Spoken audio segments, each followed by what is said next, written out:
This is Theater Talk. I'm Susan Haskins. The plays of Kaufman and Hart are legendary in the American theater for their incisive wit. We are going to talk about them tonight with two very special guests. And here to introduce them, my co-host, Michael RIEDEL of the New York Post. And we are very pleased tonight to have with us Kaufman and Hart, so to speak, Anne Kaufman Schneider, who is the daughter of George S. Kaufman. Welcome, Anne, to Theater Talk. Thank you. And the beautiful, charming grand dame of New York society, Kitty Carlisle Hart, who was married for many years to Moss Hart. Welcome to Theater Talk. All right, the plays of Kaufman and Hart, Once in a Lifetime, The Man Who Came to Dinner, You Can't Take It With You, George Washington Slept Here, a couple others that Merrily We Roll Along. What am I missing from the list, Anne? The American Way. The American Way. And a huge number called The Fabulous Invalid that everybody else is missing too. These plays have, particularly You Can't Take It With You and The Man Who Came to Dinner and Once in a Lifetime, have never left the repertory of the theater. How often are they done around the world each year? You have to ask Anne. She deals with that, and she's wonderful at it. And she's so good because she doesn't wait for that great big Broadway hit, but she chooses wonderful small venues where they do things frightfully well, and they're done all over the world constantly. A lot. I mean, I don't know how many. I like to say the sun never sets on Kaufman and Hart. That isn't quite true, but it's amazing how often they're done. You know, there's another thing. It's very strange to me, but Robert Sherwood got 3 Pulitzer Prizes. They don't do his work anymore, but they do Kaufman and Hart. And and the list goes on of people who won Pulitzer Prizes, and their work somehow is not as universal as Kaufman and Hart. Well, thinking about the plays, which is the most popular of all their plays? Which gets done the most? Well, probably You Can't Take It With You, which has been done ever since it was written in 1936, because it was done then by schools, and still is, and summer stock, which has been really replaced by regional theaters. Oh, I remember once, everybody's been in You Can't Take It With You. And I was having tea with Jackie Onassis, and I said, "Did you ever do any plays in school?" "Oh yes," she said. "I played Essie in The Man Who Came to Dinner." No, and You Can't Take It With You. You. Can't Take It With You. I played the guy who played the xylophones in the high school production. My grandson is going to be in it 10 days from now. I have to go down to Tennessee to see him. And he's learned to play the xylophone. He's learned to play. Did you? I learned to play the xylophone. Have you ever been in it? No. No. Have you, Susan? No. Regretfully, no. I was in 2 plays of Moss's. I mean, one play, I played 2 parts. I played the secretary, and I was very good as a secretary in The Man Who Came to Dinner. And I was awful as Lorraine, the actress. And Moss played the lead, and he was wonderful. He was a good actor. Well, this was So was George. George was a very good actor. He played on Broadway, my father, only once. He played the neurotic playwright in Once in a Lifetime in 1930. Oh my goodness. Really? And I was taken by my mother to see it at the tender age of 5. The audience can figure this out later. And I went backstage with my mother, and my father was quite nervous and said, "Well, darling, what did you think?" And I said, "I would like to meet the man who made the train noises." But he apparently was wonderful. And you've been working behind the scenes in the theater ever since. Sort of. And he did do The Man Who Came to Dinner at the Bucks County Playhouse when Moss played the Noah Coward part, and Harpo played his own part. There's For a production. Week at the Bucks County Playhouse, and the lines went across the bridge into Lambertville. I would think so. How was the production? Great. Yeah. I never Great. saw it. Yeah. Was this something that they were just doing, for fun down there? They did it. Can you imagine that, doing a show for fun with Harpo Marx, George Kaufman, and Moss Hart? Well, we lived there. Yeah. And Moss lived there too. So they did it as a lark. In reading your autobiography and the wonderful, also Act One, Moss Hart's biography, you're struck by how much entertaining you did and what a wonderful time you had. Yes. You know, doing all that, and that so much of the work came out of this congenial atmosphere. Was that an illusion when he was working? Was he It in was a congenial? rough. It was rough. Nothing comes easily to writers, and I wasn't around when Kaufman and Hart were doing their plays. But I was there when Moss did his autobiography, and he suffered a great deal. I read everything he wrote at night, and he would write during the day. And one day he said to me, "This is an indulgence. It's not going to make any money. The children are going to be destitute, and we're going to have no money. We're going to be out in the street." And I said, "You've got to finish it, because it is good." And in my day, the end of the line was selling ribbons at Macy's. And I said, "I'll sell ribbons at Macy's, but you've got to finish Act this." One. Now, didn't he sign the financial rights to Act One over to your children? Yes. Thinking it would just be a small little... It turned out to be Exactly. hugely successful book. Yeah. And it still is. Really the most powerful autobiography about the theater. theater. No And disrespect to Kitty, but... No, indeed not. It's not in the same But it's class. an amazing but, book. Yeah. But they handed down from generation to generation in England and here. Sure. Yeah. How come your father he didn't do an autobiography, did he? How come he didn't write it? He was typing with 2 fingers all the time, writing plays. That is how he typed. Yeah, yeah. I think he had no interest in divulging anything, actually. That's true. He was very austere. He was very different from Mossy, who was warm and generous. I mean, I adored my father. Yeah. I did but they too. were very, very different men. In what ways? Every way. Yeah. And He never would give anybody an autograph. No, you remember nothing. the time? He used to walk around with an umbrella and sort of hit people. Yeah, once we were going. Yes, we were Yeah. going down to Philadelphia to see a show, and we're sitting in the dining car, and 4 people, very nice people, are sitting next to us, and they handed George a piece of paper and said, "Would you be kind enough to give your autograph to our child?" And he wouldn't do it. And so we sat there in stony silence for the rest of the meal because we were all so embarrassed and they were so angry.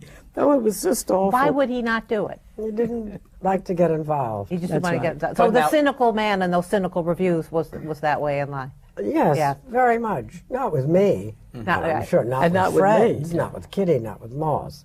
But he No, he loved Moss. he didn't like to expose himself in any way, and if he wrote a book, he'd have to tell what he really... That's true. And Moss is different from that. He must have loved the limelight. I mean, he had no problem signing autographs, did he? He did.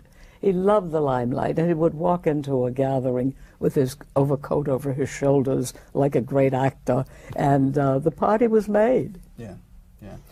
Anne, were you around them when they were writing? I'm curious to know how they put the plays together. What was their work schedule like? How did they write? Well, no one knows how they wrote or who wrote what.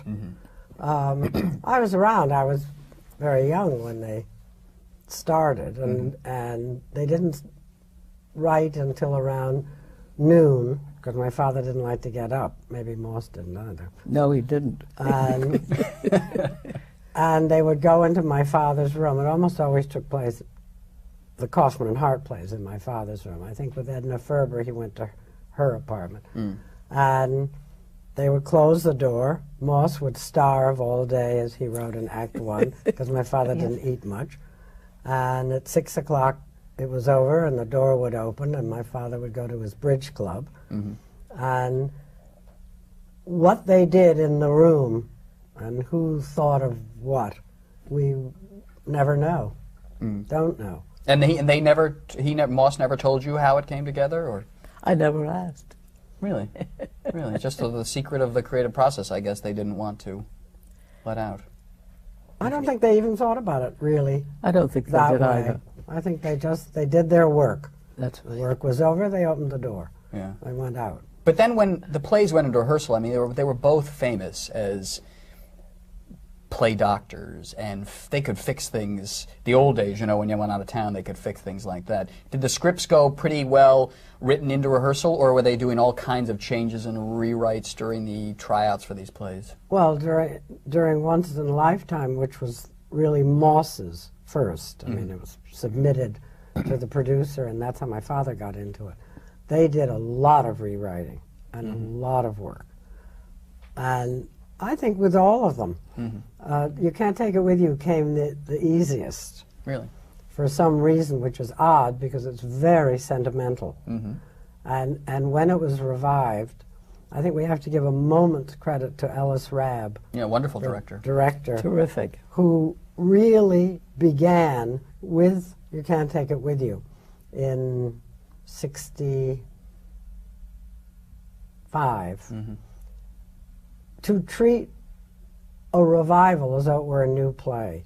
Not in the Trevor Nunn way, not looking for something different and dark and boring. No. But no. I don't approve. No, but doing the play exactly as Ellis Rabb thought it was meant to be done. And he did a production with his producing company that Rosemary Harris was in. And it started the entire trend of treating revivals as new creations, but not new in changing the emphasis, but in looking at these plays. I mean, it is a miracle, as Kitty said. They don't look at Sherwood very much, or Sam Behrman, those people, but these plays. And Ellis found all kinds of things in You Can't Take It With You. He found it a much more loving play than I think George and Moss meant it to be. The sort of, I guess, sort of traditional view of Kaufman and Hart would be that Kaufman was the sort of sharp, brittle, sarcastic one, and Hart brought the heart into the plays. Moss Hart brought heart into the plays. You can't say that. You have no way of knowing that, nor do we. Yeah. So we don't subscribe to that. They wrote plays together. And that's that. And that was that. And the plays that they wrote together were always directed by my father. And then Moss, of course, went on later to direct his plays that he wrote alone. And quite a few other things, My Fair Lady. I'm curious about the theater world in which they were living in. They directed things they got credit for. They worked on a lot of shows I'm sure they didn't get credit for. That's true. Was it that kind of an informal world then where people were helping everyone out? Yes. In the first place, the theater was a lot smaller. We all knew each other, at least used to say hello. And people didn't live out of town the way they do now. The cars weren't as fast, and the roads weren't all that good. So everybody lived here, and they all knew each other, and they all worked together. And you remember that play that Claire Booth Luce wrote? The Women. The Women. They went and worked on that, and never got any credit, but they fixed it up because they didn't care about. They were helping a fellow playwright. Didn't they say it was the only play where they worked with a playwright in a bed jacket? An ermine bed jacket with a blue ribbon in her hair. They always worked with playwrights who had been up all night with a stubble of beard and 49,000 cigarettes in the ashtray.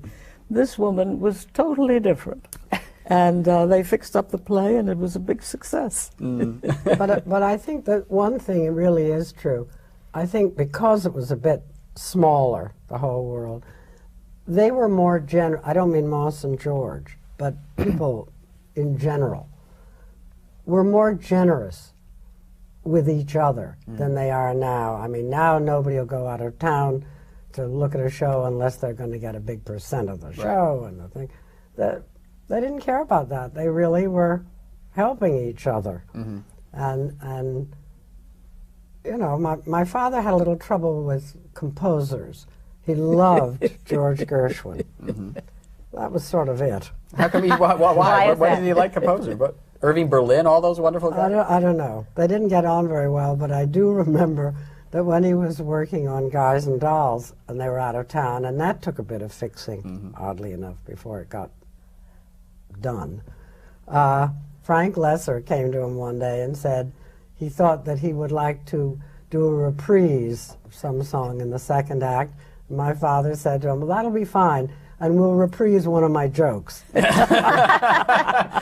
end. Didn't happen. The reprise of the Hart song. had quite a time with My Fair Lady, with the composer. That was a horrible ordeal, wasn't it, getting My Fair Lady up and running? I think he had Rex Harrison was the... Rex Harrison. Was the, Yes.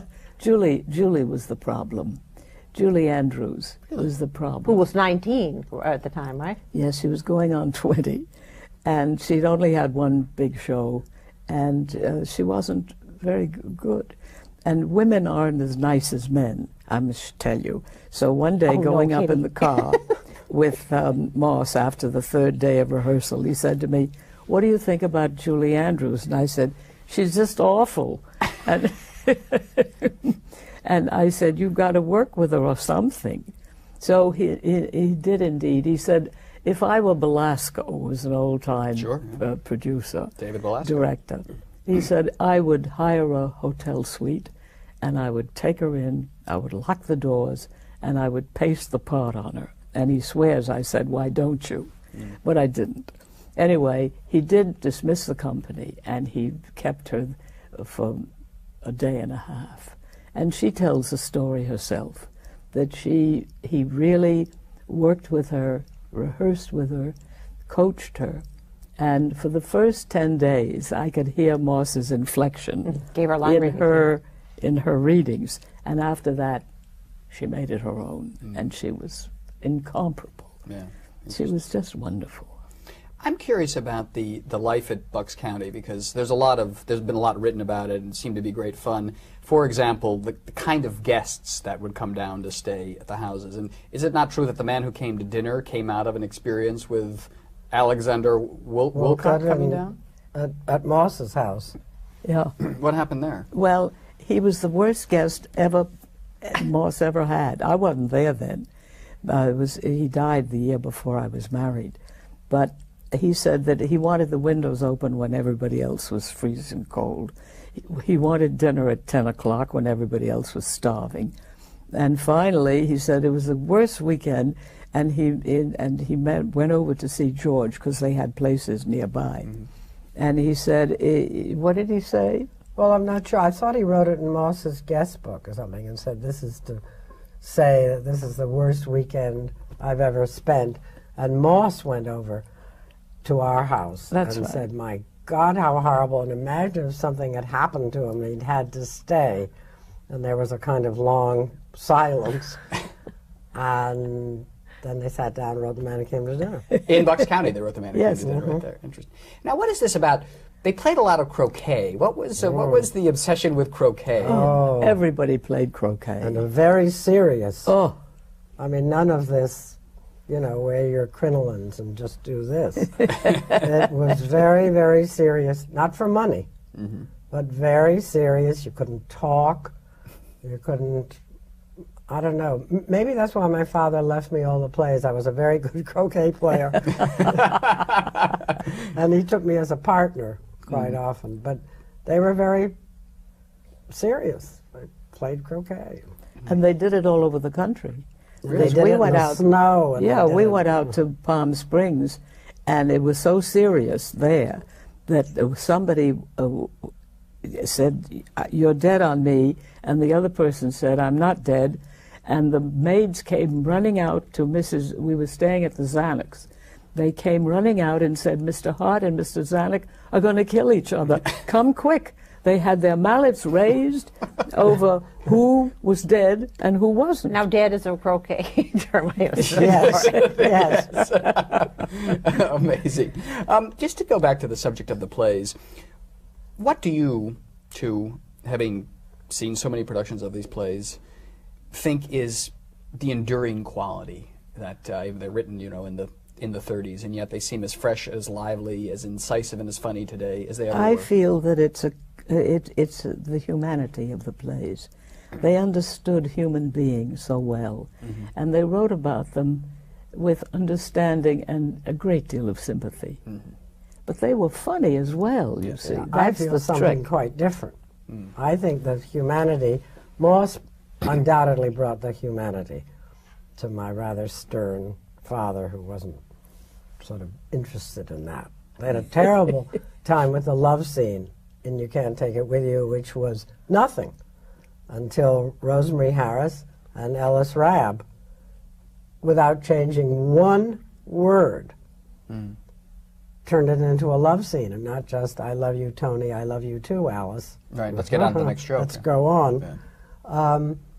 But I think it's more than that. I think that the plays are wonderfully constructed, and they work. You don't feel that there are lapses and that, you know, as we all do in the theater, you know, come on, we get that. Oh, we've seen that quite a bit, yes. I think they're so wonderfully constructed and written, and mercifully for us, there are not a hell of a lot of new playwrights around. Once that starts coming... Yes, thank God for you, they've forgotten how to do it. That's sort of. Yeah. But they could learn, if they went back, new playwrights, and reread these plays and really analyzed them, they might learn how to build plays, which is a talent that does not seem to be out there very much. No. I'm curious about The Man Who Came to Dinner, because I think it goes to the point of how careful they must have been with choice of words. I remember you told me there was some discussion with the revival of Nathan Lane, perhaps of changing the names of the famous people who were famous back then into people nowadays. But the names just aren't funny. The names, you may not know who the people are, but the names from the 30s are just, they get laughs. They did. Yeah. They did. Nathan made up a few little things as he went along, a couple of jokes here and there, but they got big laughs, and I liked Nathan, and I thought, oh. We saw it early in the run. So. Now, when you guys are watching a revival, are you sitting there very sternly with your pens, making sure that every word is spoken correctly? I am. You're the guardian, you're the pit bull of the Kaufman and Hart estate. That's right. That's a pretty way of putting it. It's a more generous one than what you really are. Do you not let people experiment too much with them? No. Why, I try not to. Why not? Because I think they're fine. Oh, I agree. The way they are. I actually... I'm ferocious about that. I meddle quite a lot with the casting. Oh, you do? Michael Ritchie at Williamstown will tell you where I went for a meeting the other day, because they are going to do Once in a Lifetime, directed by Michael Greif. And I think that's very important. Michael Greif came to see me, and then I went to see them, and to talk about actors. And well, what are you looking for? That when you say you're, what in the casting are you looking for? The people who will be the best, rather than the way almost all regional theaters now, not just Williamstown, are looking for some television names, because they are easily recognizable. They sell tickets. And I sat there very grandly the other day and said I thought that Kaufman and Hart sold tickets. And as I said to Kitty today, I finally found the perfect person after the meeting to play Fanny Cavendish in the royal family next time. Kitty said to me, "Who is that?" I said, "Me." You. I was alternately, I thought, charming, elegant, tough, waspy, difficult. And I hope that we can get, I'm sure we will. And they do wonderful productions up there, and I am very grateful. And Kitty and I will go up, and we have a ball together. That's right. I have to ask you before we leave, just about to tell the truth, because I love to see the reruns of it on television. It always seemed to me that you were always dressed, the men in tuxedos, you in an evening gown, that you were off to a dinner party or an opening after you filmed, after you did the taping. So it was like the show was, the party was beginning at the show. That's right. Yeah. Exactly. Because that's the feel. Yeah. Do you think that was something deliberate that the producers were aiming for, or did it just happen because they got the chemistry right among the guests? It just happened, and got the chemistry right. Right. Nice chemistry between the two of you. You do this. You do this for a living, right? You take your act on the road. Not for a living. No, but we get paid sometimes. Not here. No, I do sing. I do singing on the road. Of course you do. Yes, yes. Well, Kitty Carlisle Hart, it's a great pleasure having you tonight on Theater Talk, and my dear friend Anne Kaufman Schneider. It's always fun to be zinged by you. Thank you very much for joining us tonight. Thank you. And we say your singing special has also been on PBS, where we see Theater Talk. That's right. All right, so we will see you next time on Theater Talk. Thank you. Good night.